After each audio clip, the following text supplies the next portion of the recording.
I'm here with Jarkko of Blood Red Hourglass to talk about the new record, How's the Heart, out October 20th on Out of Line Music.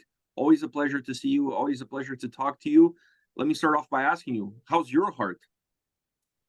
Thank you, and likewise, always a pleasure to chat. It's been a while once again. I would say beating there, but that will be just a cruel lie right now because I believe it's actually doing better than ever. Thanks for asking.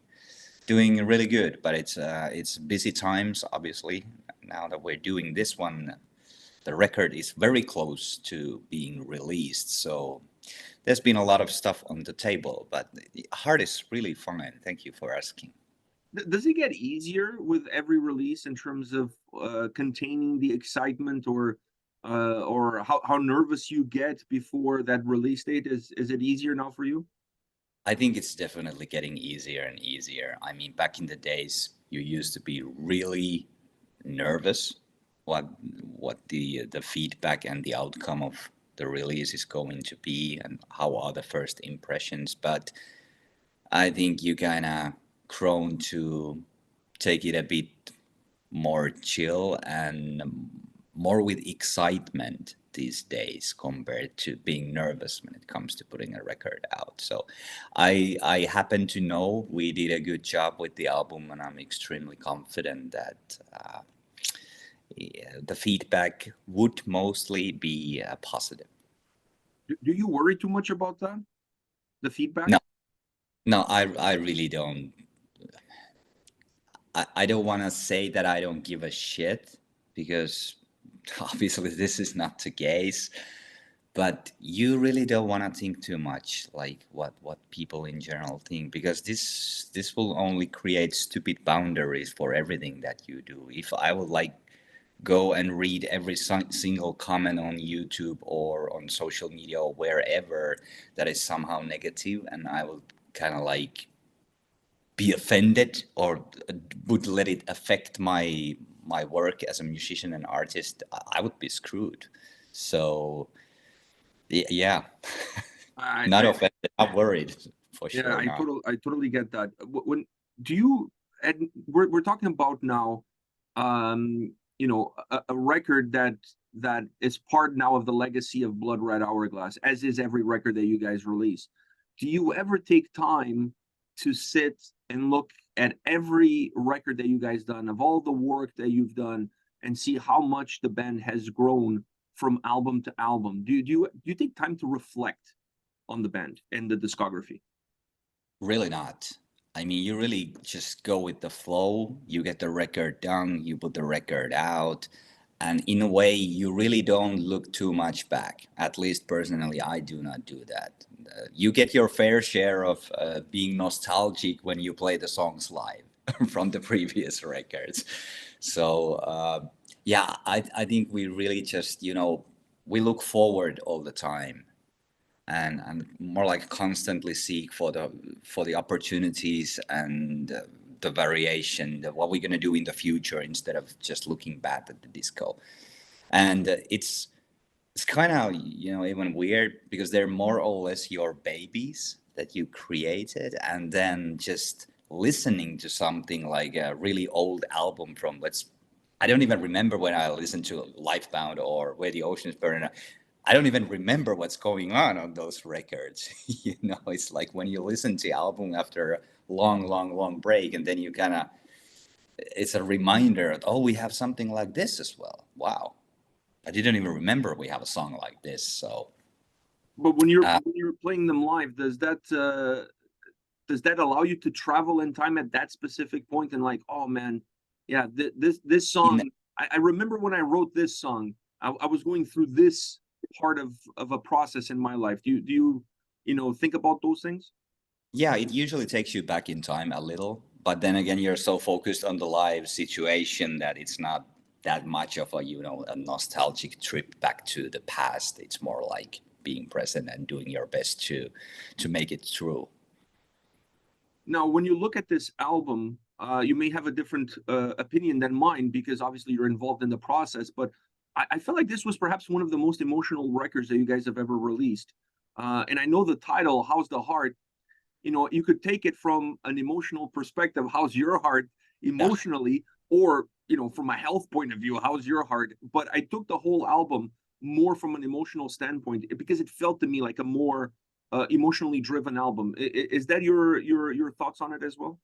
Yes, absolutely. It is. It is the most. First of all, it's the most emotional, and second of all, it's definitely the most personal record lyrically we ever put out. I wrote most of the lyrics for the record, and it needs to be mentioned. I had a fucking shitty year with a lot going on, and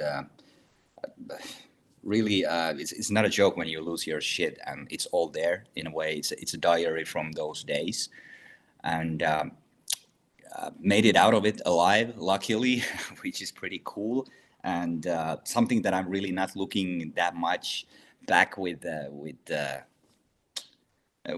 pure love only, but makes a great record lyrically for sure.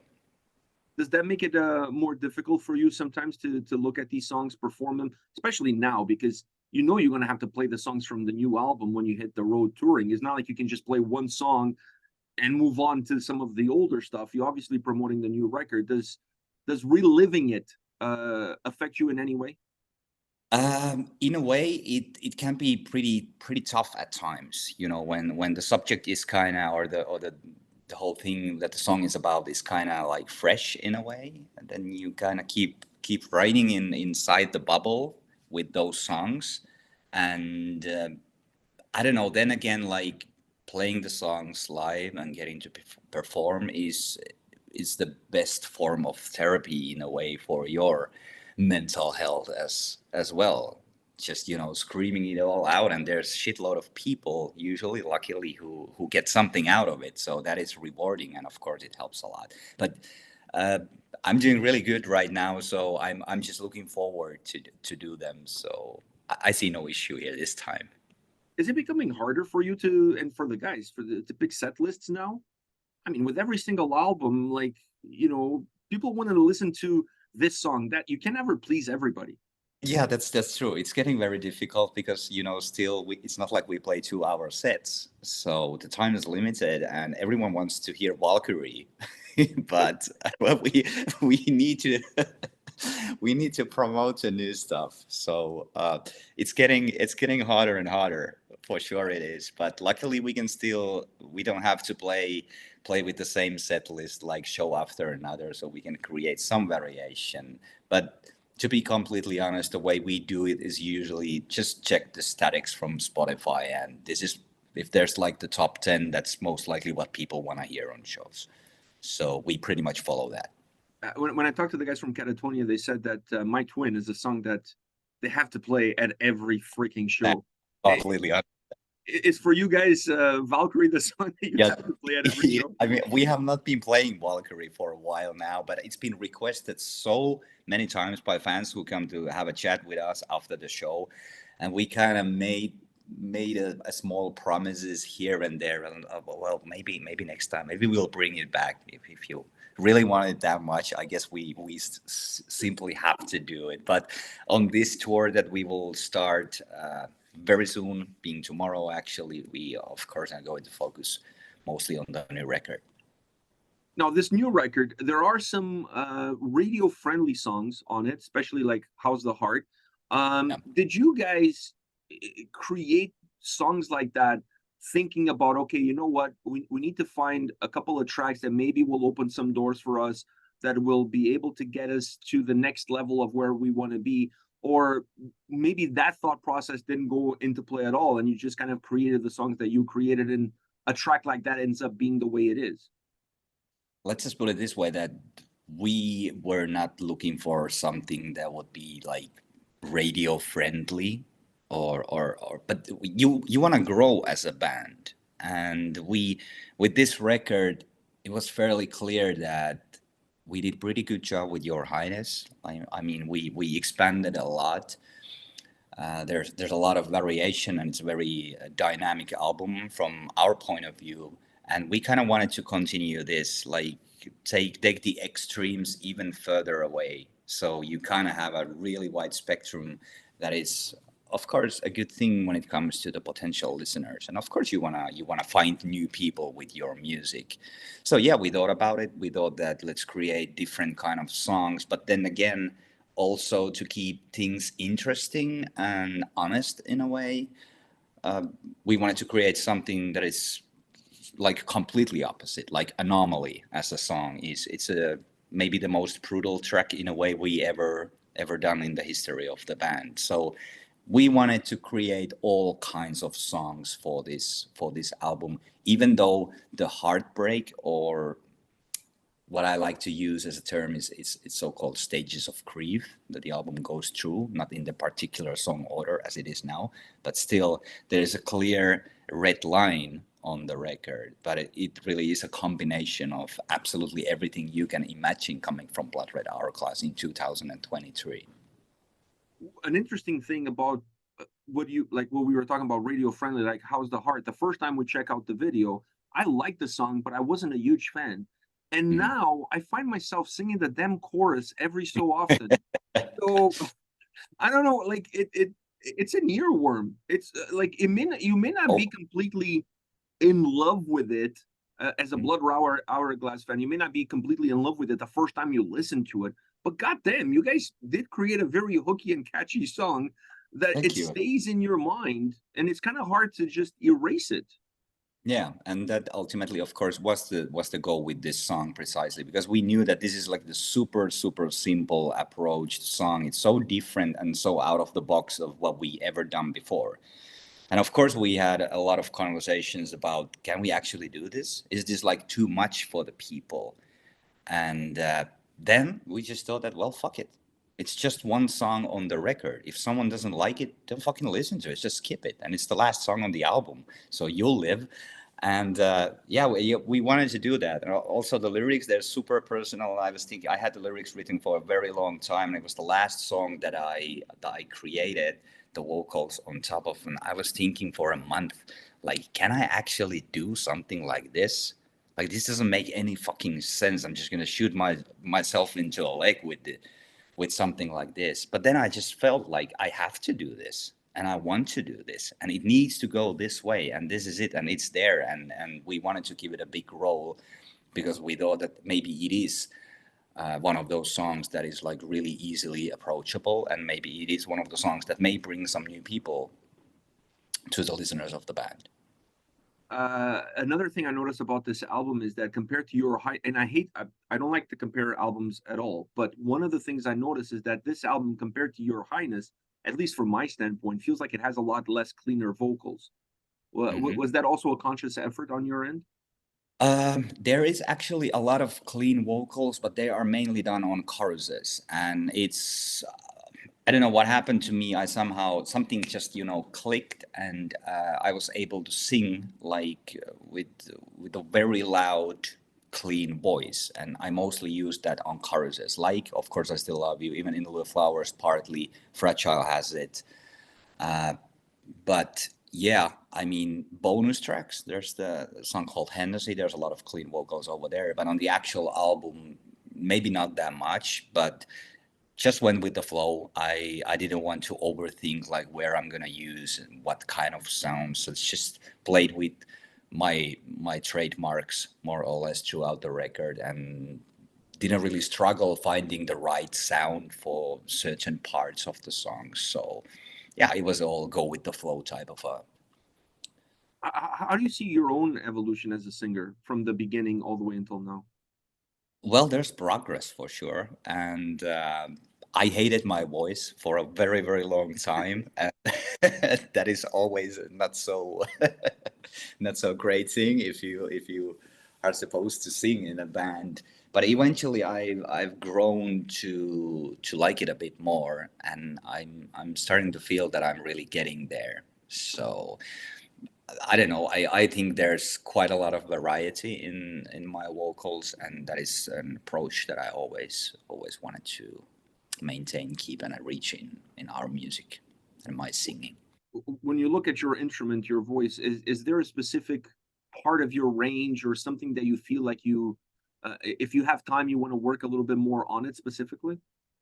Well, I should work on clean vocals for sure. I've never been a singer, you know, I've been a screamer my whole life basically. And then just somehow accidentally I wanted to try doing clean vocals. This ended up being on the record. Like Your Highness was the first album where the gates kind of opened for that. But it was really easy to continue from Your Highness to House to Heart with doing the clean vocals, because you kind of gained the confidence for doing them, and yeah, it's all there. Is there a song on this record that vocally was maybe a little bit more demanding? I mean, the chorus in House to Heart, it goes pretty high. It needs to be the "stay there for a moment" part, and Fragile, the chorus of Fragile, we reworked the chorus, the vocals for the chorus in studio with Saku, who recorded this. We made it a lot better, and that is also a tough one to do, but when you make it through in the studio, somehow just, you know, things click. And now when we've been rehearsing those songs together, I can, you know, easily pull everything through. So it's demanding at times, but I believe I will be hopefully able to make it through in live situation as well. And speaking of live, do you have a favorite song to perform? And don't tell me it's Valkyrie. Yeah, it's not Valkyrie. That's why we we dropped it off from the set list, because we call it the mood killer inside the band. And I mean, yeah, never look down on your own babies, but we kind of had our fair share of playing that song. You always really enjoy playing the new songs. Of course you do, and I really can't wait to play our set list for this tour for House to Heart here in Finland for the next 15 shows is going to consist mostly of the new stuff, and there's many songs that we will play for the first time. It's only been the singles so far that I have seen live, and now finally many more songs from the record. But it's a really tough one to pick. I think it's always the new stuff. Like whenever you ask this question, it's something that has been recently released, because you really enjoy doing something that is fresh. Last question for you. I have to bring this up because I've been a big proponent of a tour with with Orbit Culture and Blood Red Hourglass. Orbit Culture just played in North America with Avatar. They're coming back in February with Machine Head. When are we going to see Blood Red Hourglass in North America? But most important, when are we going to see a co-headlining tour with Orbit Culture and Blood Red Hourglass? To be completely honest, when it comes to Orbit Culture would maybe be the band that I would absolutely love to go on tour with. I think that would be a really good match. I think it would be what you titled the tour already back in the days in some of your videos, to tour the world needs. And yeah, we've been contacting Orbit Culture, of course, regarding this, and I hope the guys are as excited as they were when we first time had a chat about this, and I believe eventually this will happen. I really hope so, because I think that will be a really good match. I agree 100%. I'm going to see the guys in February in Toronto, so I'll put in a good word, and Yeah. I'll be a little bit of a mediator to make sure that this shit happens.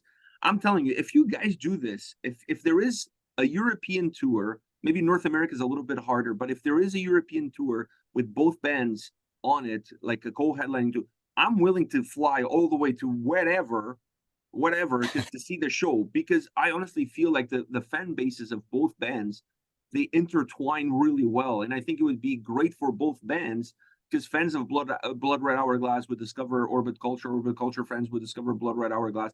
There's a huge cross pollination between both. I think it would be a massive tour. I completely agree. I really love what they do musically. I love everything about the band. It's just like when it comes to modern metal, I think Orbit Culture is the thing right now. And yeah, would be extremely privileged to go on tour with those guys for sure, and would be really happy to see you coming over as well. So You have my word. If you guys okay, announce that tour, I'm buying tickets. I'm flying to like Munich, whatever you guys are playing. I'll yeah, pick a stop on the tour, and I'm coming, because I know to see a tour like that in North America will be difficult, but I'm still keeping my fingers crossed that at some point Blood Red Hourglass will come to North America. Is that on your bucket list? It's on our bucket list for sure, and I'm not sure if it's the time. I believe it is. Personally, I think it is the time to do that, but we need some proper company to make it realistically happen. And currently looking forward to all the possible tours and shows, mainly, of course, next year, since the rest of the year is very much booked here in Finland. But yeah, can't wait. And of course, North America as well. It's about time. You're right. It's about time. It's definitely about time.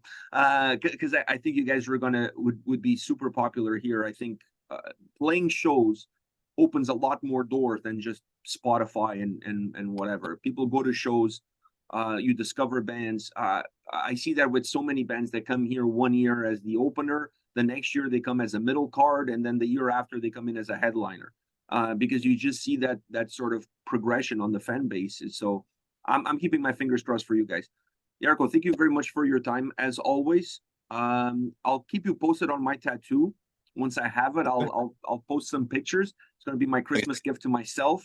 All the best with this Finnish tour. All the best with the album, and I hope you keep your heart safe and sound for many years to come. Thank you for your kind words. Thank you so much, Pedro.